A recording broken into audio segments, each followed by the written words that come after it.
To watch all of my exclusive content not featured here on my channel, log on to my website at imjustheretomakeyoutthink.com/films.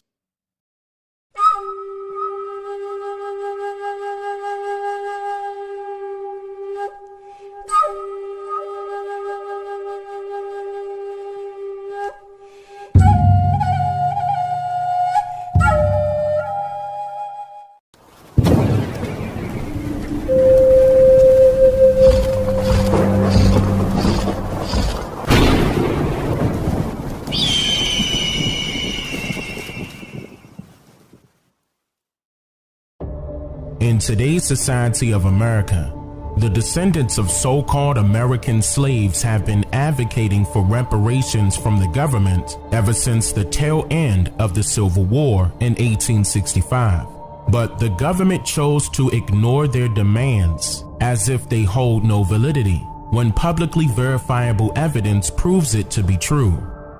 One example is Union Major General William Sherman issuing Special Field Order Number 15 on January 16, 1865, which ordered that land confiscated from Confederate state landowners be divided up into 40-acre portions and then distributed to newly emancipated Negro families, similar to how the government assisted incoming foreigners from other continents of the world ever since the 1840s. But this order was immediately eradicated once President Abraham Lincoln was assassinated on April 14, 1865, and Andrew Johnson was then elevated as the new U.S. president. Then all of that land was given to foreigners from other parts of the world instead, that just so happened to be welcomed here as immigrants in America that were hoping to ultimately undergo the process of gaining citizenship status with the federal government by way of being employed and obeying all government national laws, bills, statutes, and contracts.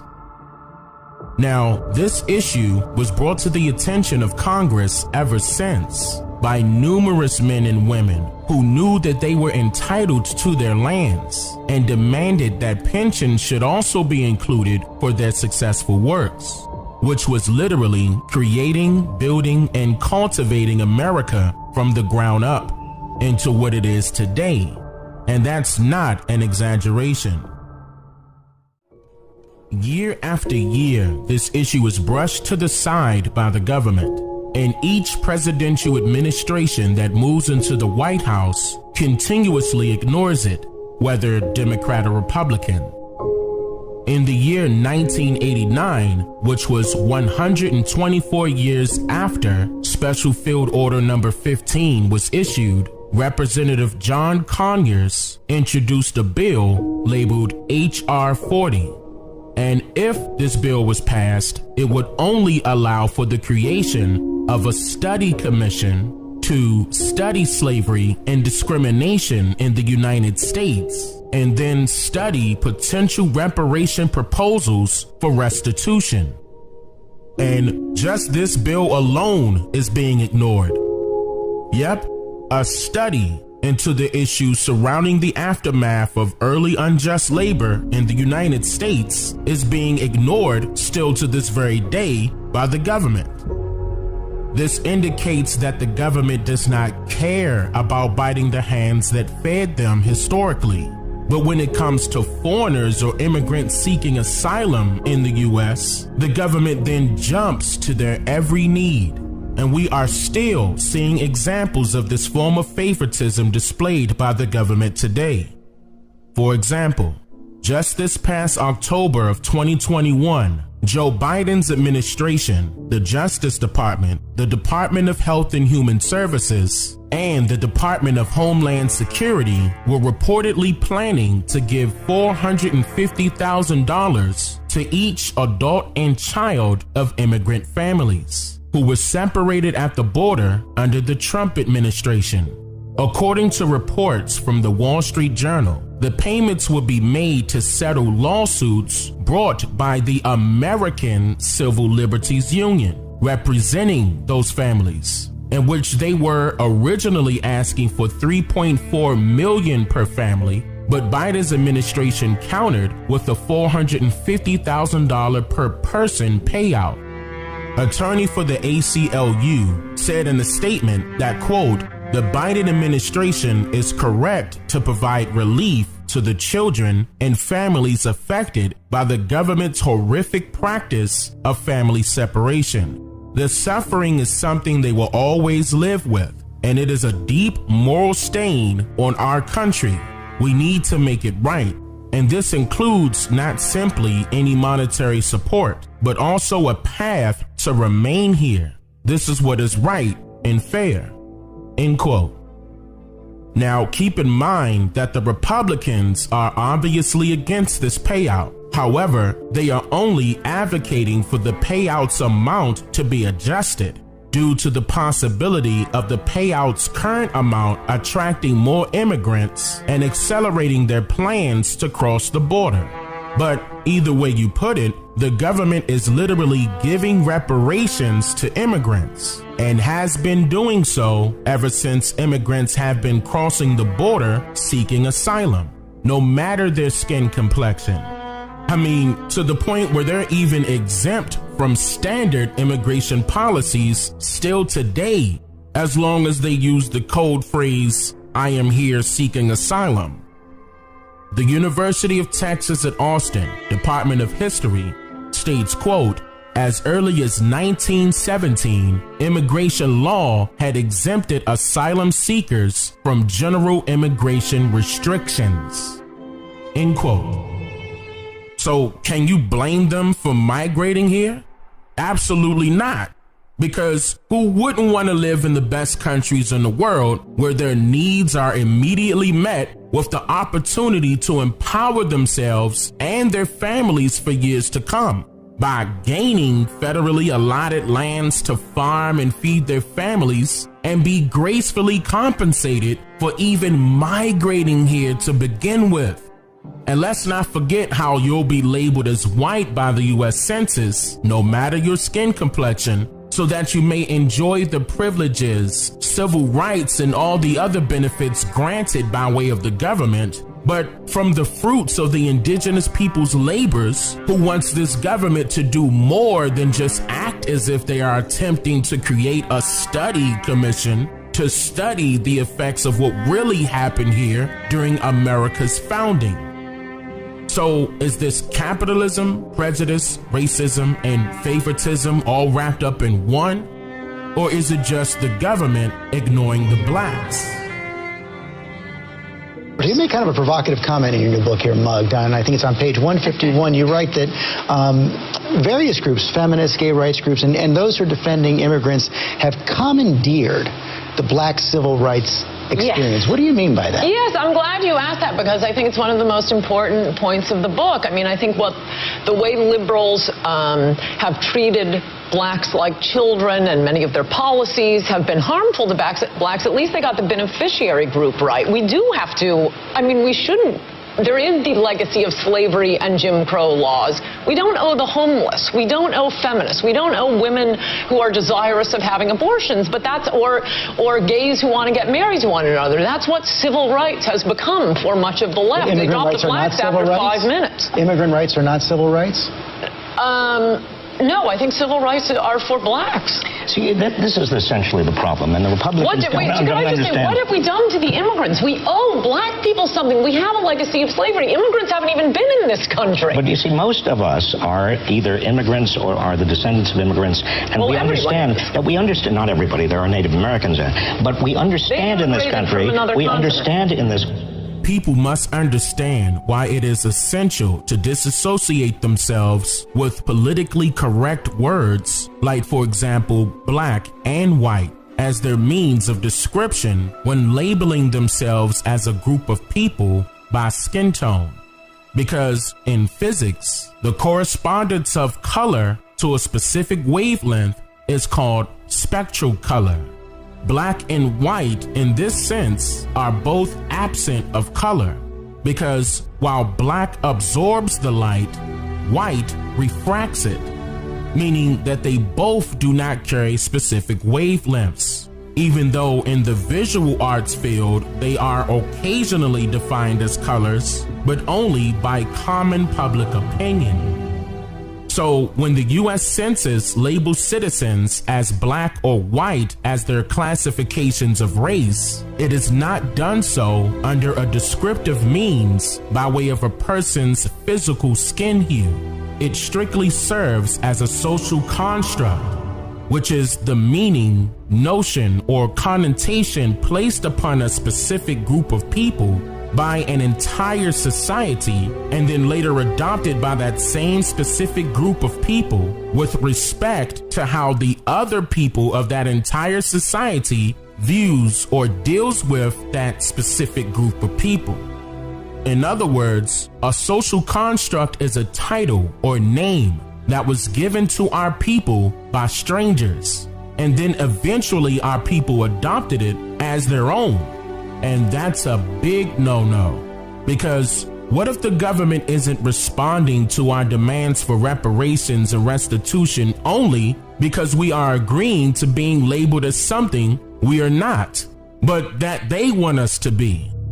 I mean, think about it. Doesn't that count as making yourselves non-existent when referring to yourself as black, since black can't be seen anyway?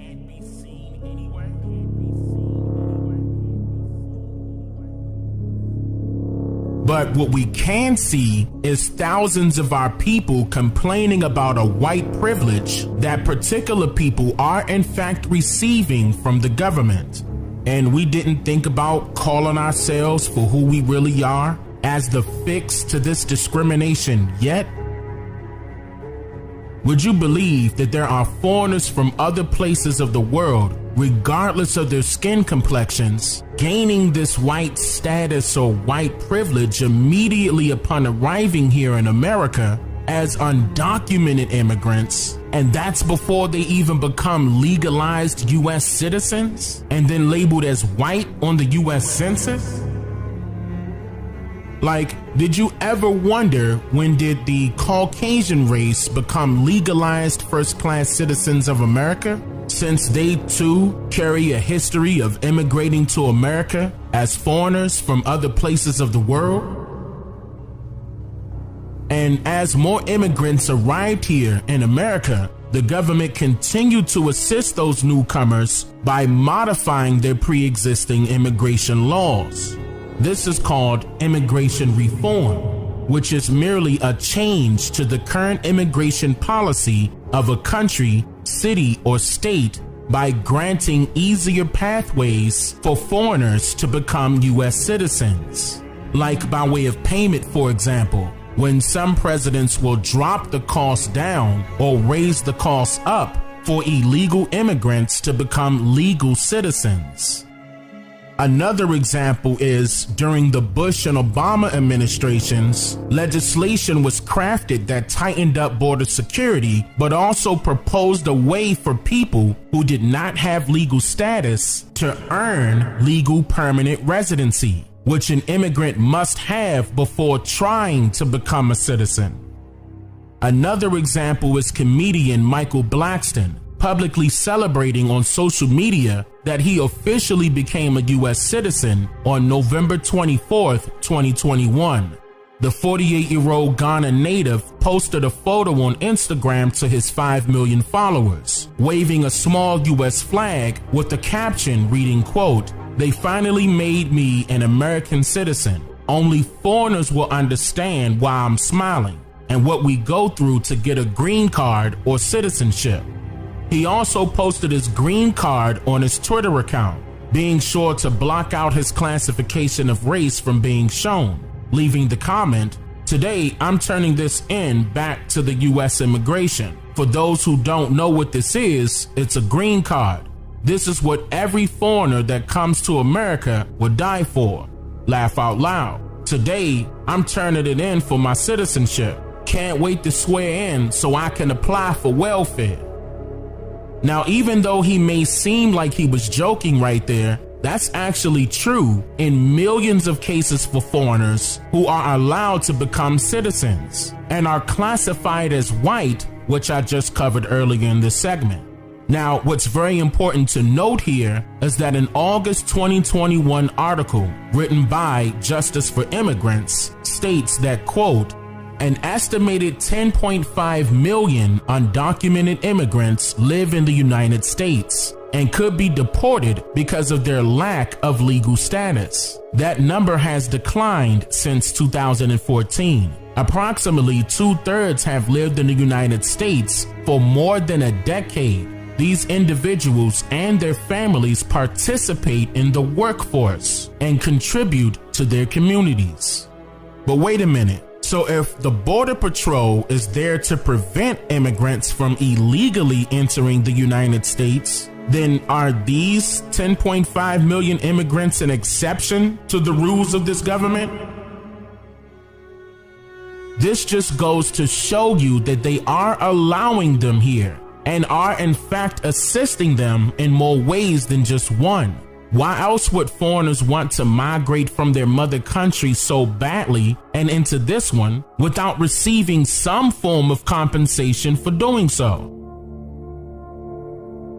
On the official website of the Speaker of the House, Nancy Pelosi, on the topic of immigration reform, she states, quote, our nation's immigrants are the constant reinvigoration of America.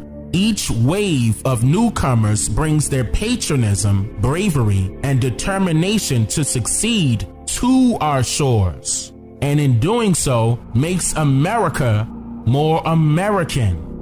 As students and service members, entrepreneurs and public servants, parents and neighbors, these new Americans affirm our country's fundamental founding truth, that in diversity lies strength. We will never stop fighting to ensure that America remains a land of opportunity for those who work hard, abide by our laws, and dare to dream. End quote. These people are not seeking asylum or running from something or somebody or whatever story that your local and national news media station will create just to make the viewers feel guilty. According to their actions historically, the government's intention of allowing immigrants into this country is not that complicated. A few reasons is about manipulating the U.S. Census numbers and recruiting useful foreigners into the U.S. military. For example, in an article created by Adebayo Adeleke of the Dallas Morning News, dated September 23, 2021, titled "The U.S. Military Needs More Immigrant Recruits," states, quote, when Afghanistan fell to the Taliban last month, my heart broke. As a former military officer, I had traveled to the country many times, commanding troops on the ground and helping to build roads and bridges. The Afghan allies who worked alongside American soldiers deserved better. Their lives are now in grave danger. To abandon them now is un-American. Welcoming these allies and their families can also strengthen our country in the years to come. I know this because it is my story. I came to America from Nigeria in 1996. I spent 2 decades in the U.S. Army, leading troops and shepherding supplies across borders, before launching a supply chain consulting business in Dallas. Today, I am a successful entrepreneur and effective manager to both veteran and immigrant employees. Refugees are more likely to start businesses than American-born citizens. Listen, refugees are more likely to start businesses than American-born citizens. They have higher retention rates, and after 25 years in the country, they have higher median incomes than the American average, according to New American Economy. End quote. So, with all of that being said, is this government even for the original indigenous people that built this country? Or is this government only for the other people that they allow into this country?